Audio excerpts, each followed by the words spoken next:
Everybody wants the very best for their children. Increasingly, parents and even grandparents are finding ways to give their kids the opportunities to achieve their potential. You don't believe me? Have you ever been to a minor hockey game before? How about a dance recital? I like this one, West Bay Elementary on Registration Day. Our parents are investing more and more time and energy and money to find ways for our kids to achieve their greatest potential.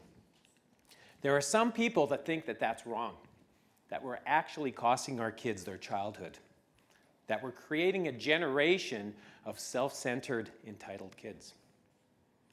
But I actually disagree with that.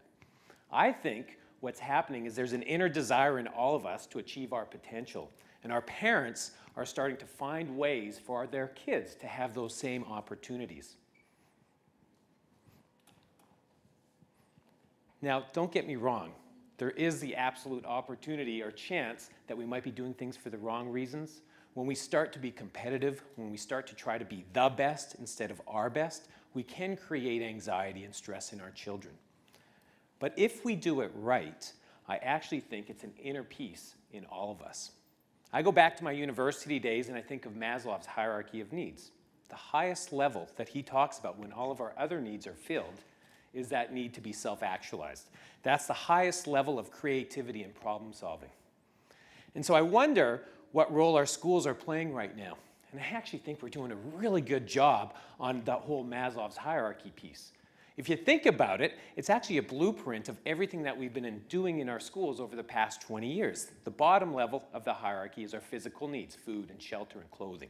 And our schools have worked really hard and developed programs and opportunities that our students are able to come and ready to learn. The second piece is they need to feel safe, and the schools need to be orderly. Again, that's something that our schools work really hard on. The third one is around friendship and a sense of belonging for all of us in our schools. Those are the things that we've been working on. The next one is confidence and self-esteem, right? That's what our schools are doing. The fifth one is self-actualization. And this is the part where I'm not sure if we figured it out just yet. With all the curriculum, all of the content, all of the reporting, where are our kids getting the opportunity to really pursue their creativity? When we teach in isolated chunks, when we teach to the middle of the pack, where are our kids getting the chance to be self-actualized? And I think for all the parents in the room, we know that increasingly we're pursuing things outside of our schools. We're pursuing hockey, we're pursuing dance, we're pursuing whatever it takes for our kids to be fully engaged.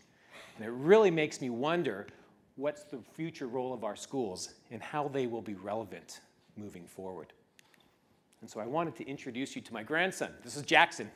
Jackson turns 13, I think May 11th, 2040.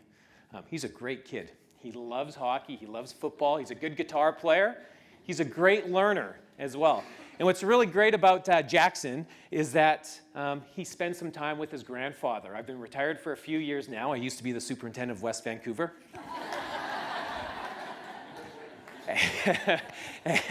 and I've had a chance to see what his schooling and his learning is all about. And there's a few things that really strike me as different. Jackson still goes to school every single day, but his school isn't organized by classes or by grades.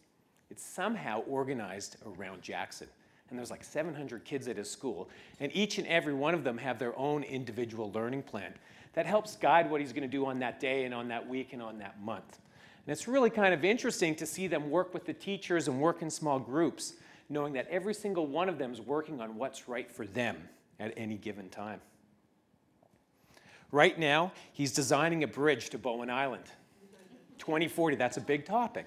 He's working with a group of other students, and they're designing and they're building, and next week they're going to present to City Council their ideas around how they can bridge West Vancouver and Bowen Island. This is a real big part of his schooling, and I think he does it about a third of his time. He's working on applied learning all of the time. And it's something that he absolutely loves doing. What the teachers are able to do is take the different pieces of his applied learning and they start to fill it into his learning plan, as if it's an opportunity to mesh the real and those other pieces that we need to do as schools and as students. About a third of his time he works on something called Newton. Newton was invented way, way back in 2010. It's an adaptive learning engine. And he's working online to develop those skills and develop those knowledge that everyone kind of needs so that they can do the applied type of work. And so the work that he's doing online is really helping fill in those different buckets. And what's great about it, because it is digital, it's always giving reports back to his teachers, giving reports back to the parents, giving reports back to Jackson, so he knows exactly where he needs to go. It's something he can work collaboratively, but he can also work on his own with it. For Jackson, what he loves doing is now legitimized. It's a real big part of his learning and his education. So he plays guitar, and he does lots of hockey, and he does lots of football. But that's just as important of his learning as the time that he spends in his schools. Last week he went to Toronto for a hockey tournament. And instead of putting in his backpack his social studies binder and his math binder for the homework that he was going to miss, his trip to Toronto was his learning. And his goals and his plans and the ideas of what he was going to do in Toronto was built up into his learning plan. And so I think Jackson really sees himself as a learner, 24 hours a day, right, 7 days a week. That's who he is. How this is all made possible, I think, is that we've changed how we do assessment. We've changed our reporting. So for Jackson, he has this web environment that keeps track of everything that he's doing. And it's no longer a teacher that sees him for an hour and 15 minutes a couple of times a week that's able to judge whether or not he's proficient in math. It's part of his profile. And he's got different people all the time, from his grandfather to his parents to himself to his colleagues, adding to his actual learning profile. Right? And because of that, he's able to really engage and really feel like he's in control of his own personal learning. I know that this idea started way, way back around this Nike Fuel time. I don't know if you're familiar with this or not, but the Nike Fuel Band did for fitness what I think this assessment will do for learning. What the Fuel Band did is that instead of my fitness being an event that I did once in a while when I went to the gym or when I went for a run, I wore the Fuel Band all of the time, and it kept track of the calories that I spent, the calories that I took in. It even started to monitor my sleep patterns. And I could set goals, and I can have things that was about my whole lifestyle. And it would remind me when I wasn't exercising enough or when I was eating too much. And it really broke those walls down from a fitness perspective, from an event to something that's who I am as an actual person. And so you can see with Maslow's hierarchy here, we've really done a great job moving ourselves up. We've gone all the way from the physiological to the safety, to the sense of belonging, to the self-esteem, but we haven't quite cracked that self-actualization piece. And so for Jackson, I do think that that assessment will give him the opportunity to tap in to different areas of his life so that there isn't walls, there isn't a timetable, there isn't the structures that isolate and fragment his learning. So for Jackson, his school has become a place that he still goes to. He still feels safe. He still has his friends and his connections. He's sense of confidence and self-esteem.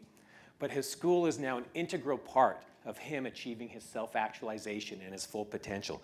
And for me, a retired teacher, I wouldn't want it any other way. Thank you.